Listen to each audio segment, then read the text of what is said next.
Today I've been talking about life-centered design and innovation, which means like an innovation that is aiming at improving life for people, but also for the planet.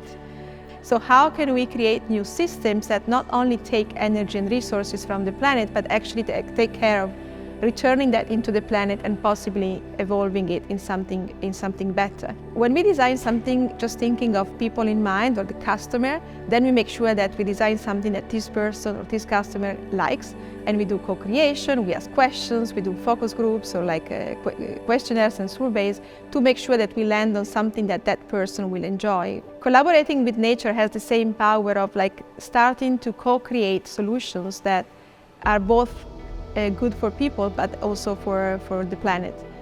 And also the concept of moving from growth to evolution. For many years we've been thinking that, especially from a business perspective and commercial paradigm, the more you grow, the better. The bigger the market, the better. The more production, the better.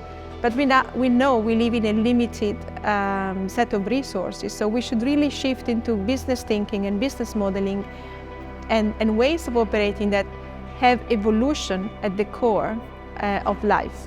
But of course, in that journey, you need to be sustainable financially and viable.